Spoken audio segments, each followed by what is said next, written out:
नमस्कार दोस्तों, एक बार फिर अपने YouTube चैनल में आप सभी का स्वागत करता हूं। आज हम लोग बात करेंगे भारत बांग्लादेश के संबंधों के बारे में। पिछले कुछ महीनों में बांग्लादेश में जिस तरह की उथल-पुथल मची हुई है राजनीति को लेकर, पिछले साल जिस तरह वहां एक छात्र आंदोलन के द्वारा शेख हसीना गवर्नमेंट को का तख्तापलट किया जाता है और किसी तरह वो जान बचाकर भारत में शरण लेती हैं और तब से वो भारत में की शरण में रह रही हैं।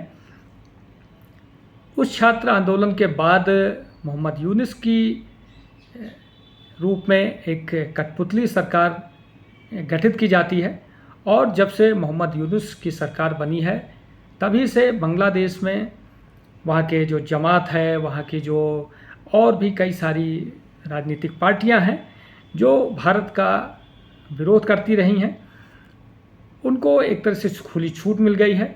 आए दिन वहाँ हिंदुओं के मंदिरों को, उनके घरों को, उनकी बहन बेटियों के साथ बलात्कार, उनको मारना पीटना, उनकी हत्या करना, यह लगातार चल रहा है।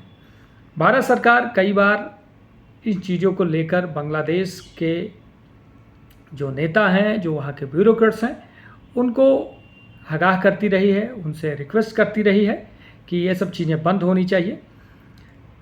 मोहम्मद यूनुस जब से आए हैं तब से भारत के खिलाफ एक तरह से उन्होंने मुहिम छोड़ी हुई है। आए दिन वो कोई ना कोई वहाँ के राजनेता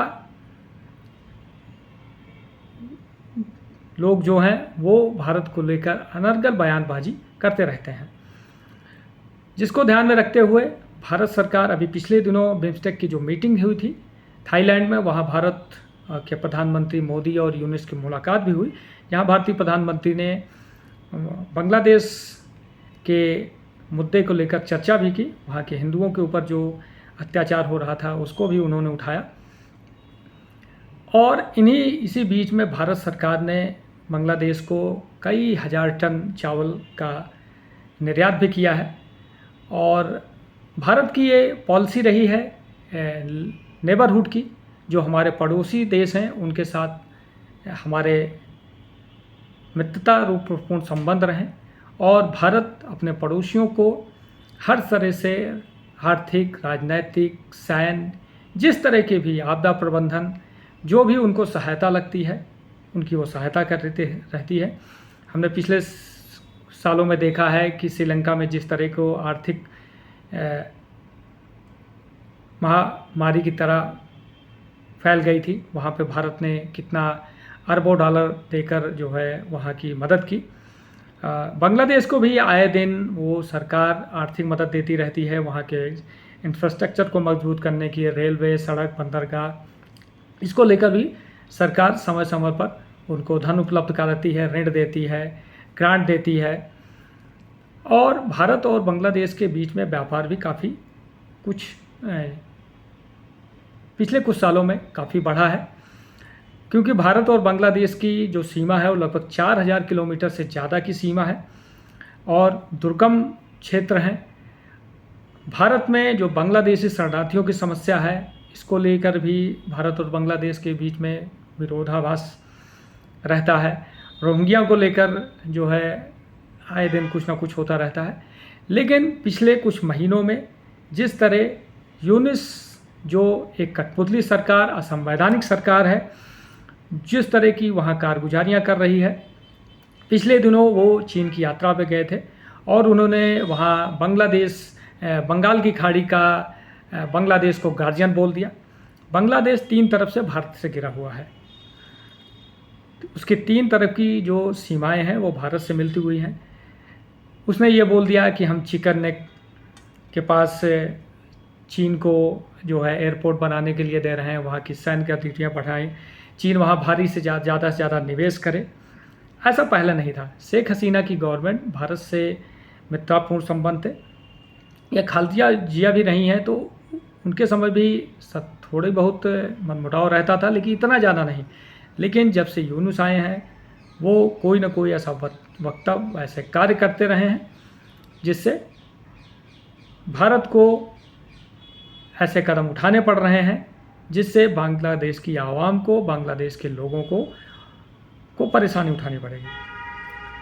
भारत सरकार ने बांग्लादेश को जो ये लॉजिस्टिक सपोर्ट का एग्रीमेंट किया था कि बांग्लादेश अपने सामान का निर्यात करने के लिए भारत के बंदरगाहों का, भारत के रेलवे का, भारत के एयरपोर्ट का इस्तेमाल करे और बांग्लादेश का काफ़ी फ़ायदा उठाता रहा है। पर डे लगभग 20 से 30 ट्रक जो है कंटेनर भारत में आते हैं बांग्लादेश से। उसमें कपड़े होते हैं, खासकर कपड़ों का निर्यात बांग्लादेश में ज़्यादा होता है, जो यूरोपीय देशों में ज़्यादा जाता है। उस पर रोक लगा दिया है। अब बांग्लादेश का जो सामान है जो वो निर्यात करता है वो भारत से नहीं कर पाएगा या भारत के रूट को वो नहीं ले पाएगा। उसको अगर जाना है तो वो अपने देश से, चाहे वो बंदरगाह से ले जाए या अपने हवाई जहाज़ के कार्गो के माध्यम से वो दूसरे देशों से व्यापार कर सकता है। इससे बांग्लादेश का निर्यात भी घटेगा, उसकी अर्थव्यवस्था भी एक तरह से चोट है।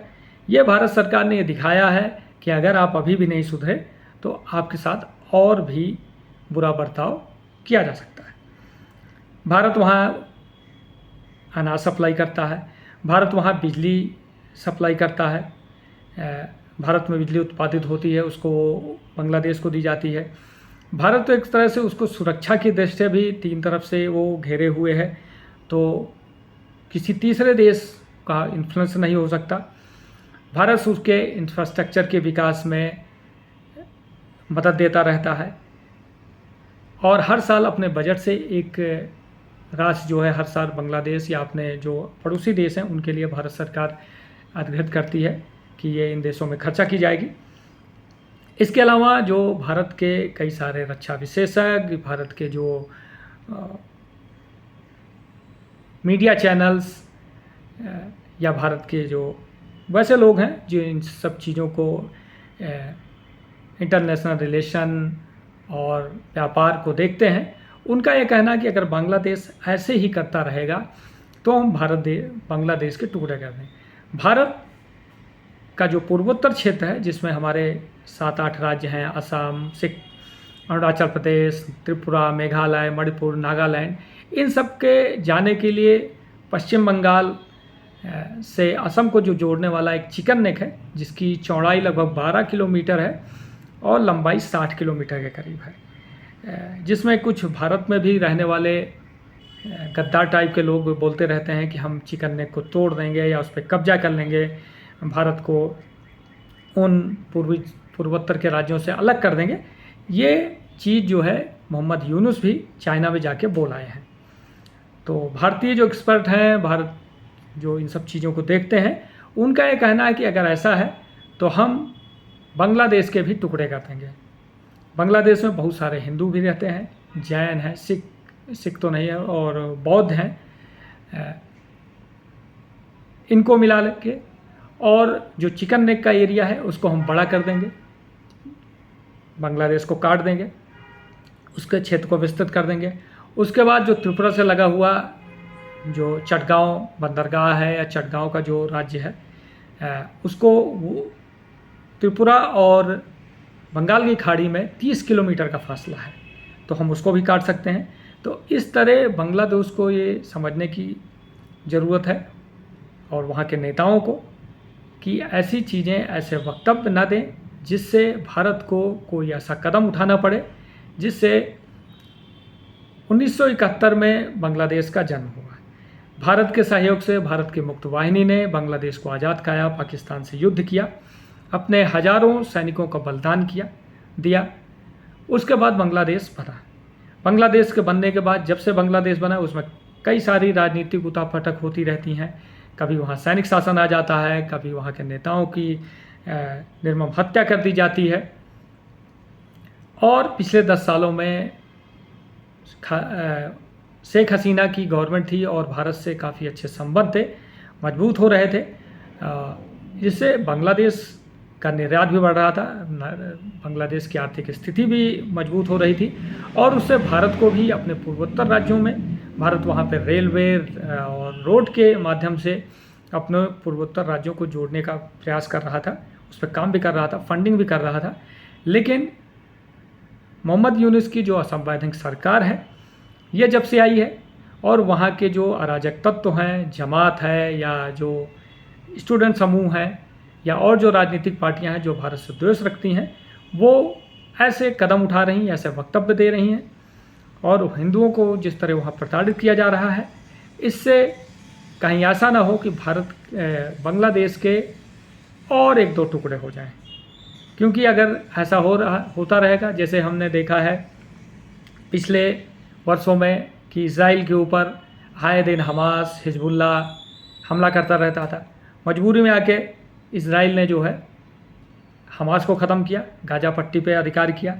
उसके बाद सीरिया में असद की सरकार जाने के बाद उन्होंने गोलान हाइट्स के और उसको क्षेत्र को और आगे बढ़ा लिया है। कहीं ऐसा ना हो कि भारत को भी अपनी सुरक्षा को मजबूत करने के लिए, अपनी सुरक्षा को सुदृढ़ करने के लिए बांग्लादेश के टुकड़े करने पड़ जाएं। और ऐसा होगा तो बांग्लादेश की आर्थिक स्थिति तो डगाडोल हो भी रही है, बांग्लादेश में अराजकता फैलेगी, बांग्लादेश एक देश के रूप में फेल हो जाएगा। जो वहाँ के मुजीबुर रहमान या वहाँ की जो स्वतंत्रता सेनानी रहे हैं 1971 की, जिन्होंने बलिदान दिया है, उनका कहीं ये बलिदान व्यर्थ ना जाए। तो बांग्लादेश के लोगों को, बांग्लादेश के नेताओं को ये समझने की ज़रूरत है कि अगर वो भारत से मिलकर रहेंगे तो उनकी आर्थिक दृष्टि से तो उनका विकास होगा ही, वो सामरिक दृष्टि से भी मजबूत रहेंगे, क्योंकि उनको किसी तीसरे देश के ऊपर उनके ऊपर कोई प्रभाव भी नहीं रहेगा और वो हंसी खुशी रह सकते हैं। अगर इसी तरह बांग्लादेश अपनी कारगुजारियों से बाज नहीं आएगा तो भारत को मजबूरन, जो अभी लोग यहाँ के पैनलिस्ट, यहाँ के जो ब्यूरोक्रेट्स हैं या जो सेना के रिटायर्ड लोग हैं या और भी बहुत सारे देश में एक चर्चा है कि हम बांग्लादेश को खंडित करें और जो चटगांव का इलाका है जो त्रिपुरा से लगा हुआ है उसको कब्जा करते हैं। और त्रिपुरा के जो महाराज हैं, जो राजा रहे हैं पहले, उन्होंने तो खुलेआम कहा है कि आप सिर्फ भारत सरकार ये आदेश करे और हम चटगांव वाले इलाकों को त्रिपुरा में मिला लेंगे, क्योंकि वहाँ बहुत सारी ऐसी जनजातियाँ हैं, ऐसे लोग हैं, ऐसे जो भारत से मिलने की ले लायक हैं। और फिर चिकन नेक को भी बढ़ाने के लिए भारत को कुछ ऐसी कार्रवाई करनी पड़ेगी और वो इलाका विस्तृत हो जाएगा। तो इन सब को ध्यान में रखते हुए बांग्लादेश को ये सब चीज़ें नहीं करनी चाहिए। और भारत सरकार ने बहुत अच्छा निर्णय लिया है, क्योंकि बांग्लादेश हो, पाकिस्तान हो, अफ़गानिस्तान हो, यहाँ कुछ भी अगर गड़बड़ होता है तो सबसे पहले हिंदुओं, बौद्धों, ईसाइयों, इनके ऊपर जो है हमले बढ़ जाते हैं। इनको मारना पीटना, इनके महिलाओं बच्चियों के साथ दुर्व्यवहार करना, मार देना, आग लगा देना, मंदिरों को तोड़ फोड़ देना, ये सब चीज़ें चालू हो जाती हैं। पाकिस्तान में भी होता रहता है, अफ़गानिस्तान में भी हुआ है, अब ये बांग्लादेश में भी हो रहा है। तो भारत सरकार को इस पे और कड़ाई से इनको जवाब देने की ज़रूरत है और इनको बताने की ज़रूरत है कि तुम्हारी औकात क्या है। अगर तुम हमारे साथ हो तो सुखी भी रहोगे, समृद्ध भी रहोगे और सुरक्षित भी रहोगे, और हमसे भागने की कोशिश करोगे, किसी तीसरे को लाके हमारे बॉर्डर पे बिठाओगे, तो फिर हमें मजबूरी में अपनी सुरक्षा के लिए, अपने पूर्वोत्तर राज्यों के विकास के लिए हमको ऐसे कदम उठाने पड़ सकते हैं। तो आज के लिए इतना ही। धन्यवाद। जय हिंद, जय भारत। आप लोग इस चैनल को ज़्यादा से ज़्यादा लाइक करें, सब्सक्राइब करें, शेयर करें। धन्यवाद। जय हिंद, जय भारत।